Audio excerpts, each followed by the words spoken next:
Honey, this is very important. Now, isn't it possible that you thought you saw Uncle Rick outside, but it wasn't really him? I know I saw him, Daddy. I know Uncle Rick. I know you do, honey, but it was dark outside. It was probably hard to see who it was.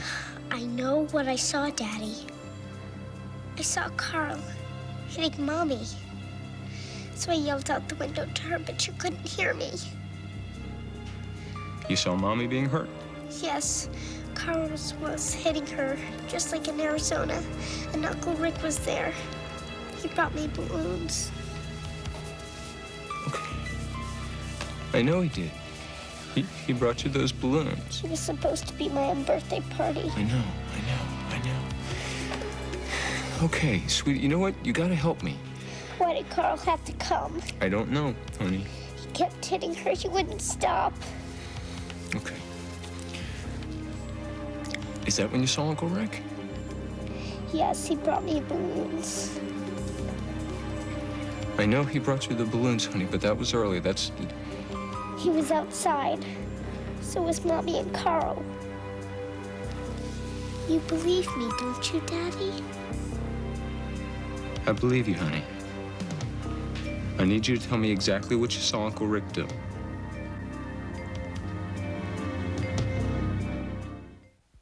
Honey, I want you to tell me exactly what you saw Uncle Rick doing when you saw him outside. He was by the house. It was when Carl was hitting Mommy. Carl was a bad man, Daddy. I know he was. He was a very bad man. But did Carl see Uncle Rick? Or was Uncle Rick trying to help Mommy?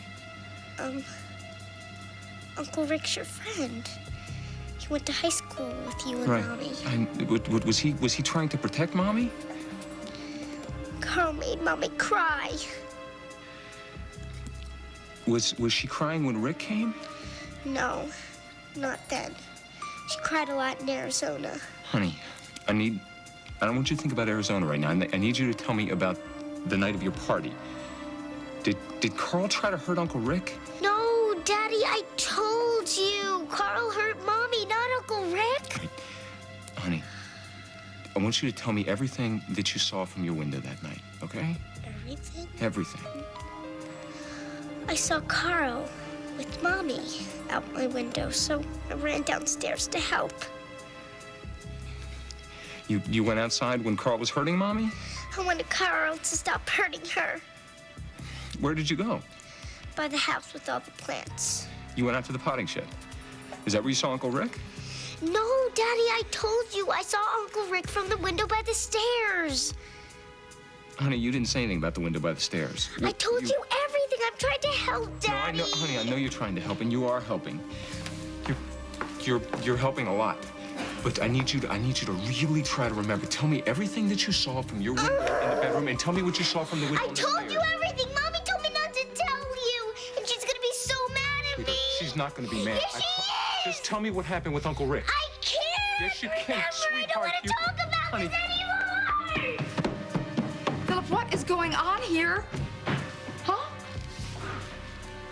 Obviously, a lot more than I thought. What are you talking about? Lizzie saw something the night of the murder.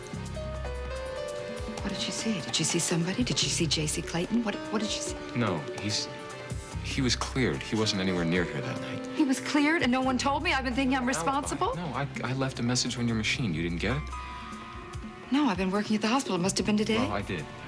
Thought you would be relieved. I am relieved. Of course I'm relieved that I'm not responsible, but I don't very much like to consider the alternatives. You certainly don't think Beth did it, do you? No, but I think she knows who did. I think Lizzie knows, too. I think Beth has told her not to say anything about it. She almost told me. But Beth has got her so scared she's not saying anything. So you think that Beth is still trying to protect someone? That's what it looks like to me. Philip, who on earth would she protect if it wasn't you or me? Can you stay here for a little while I go out? Well, of course I can. I have a dentist appointment in a little while, but I'll stay as long as you want. I'll be back as soon as I can. Okay.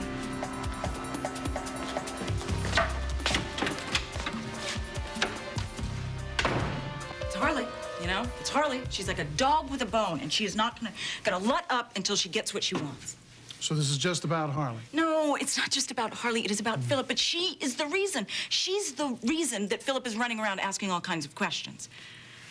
Well, just stick to your story and don't let him get to you. Oh, just like you wouldn't let Blake get to you, right? All right, just tell me exactly what happened. Harley. Harley is what keeps happening. Ben, she's just getting too close to the truth, and I can't let that happen. How much does she know? I don't know. I don't know, but I do know she cornered Lizzie and she started interrogating her. But you told Lizzie not to say anything, right? She is a little girl. She doesn't understand. Well, how much did Lizzie say? I don't know, but I saw that look in Harley's eye, and if she didn't get what she wanted, now she's going to keep questioning Lizzie every chance she gets. What would happen if Philip found out the facts of Carl's shooting? No. That's no. Why not? He's with Harley, but he obviously still cares about you. No one can know. Look, I think it's admirable that you want to try and do this without Philip, but you may need his help. Telling Philip is not going to make this any better. Well, it's not going to make it any worse either. Look, he said he thought Carl Stevens deserved to die, and he's loyal to you. And given the situation, I don't think he'd mind what you did or why. Telling Philip is not an option, and Ben, you promised me that you wouldn't break my confidence. Yes, I did, and I'm not going to betray it. I'm going to stick with you as long as you need me. But maybe it's time to come clean about who really killed Carl.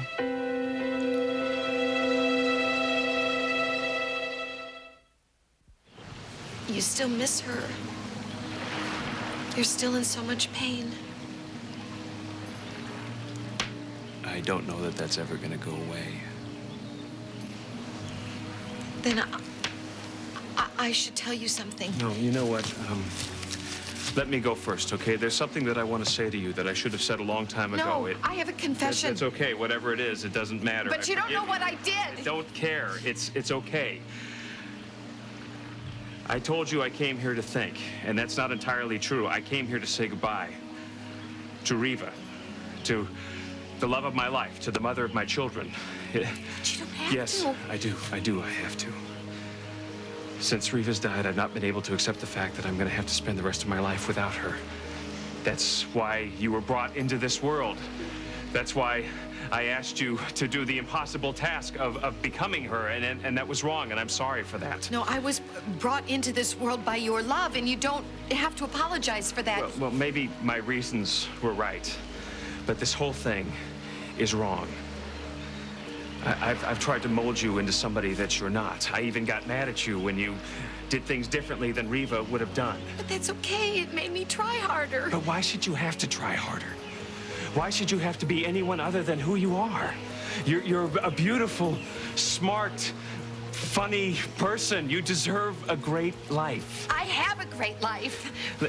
Listen to me, okay? Ever since Michael brought you to me as an infant, I've known that this was wrong. I wanted so badly for it to work. But I should have listened to my conscience. But then I never would have met you. Are you saying that you wish I'd never been born? No, not at all. I'm saying that we should have given you a normal life from the very beginning. You see, what's ironic about this is that the thing I loved so much about Riva was her individuality, her independence. And those are the very things that I've taken away from you. No, but that's okay. I'm trying to give you back the life that you deserve. It's not too late. I can still do that. You mean we can start over? Yes. But not together. I have to let you go.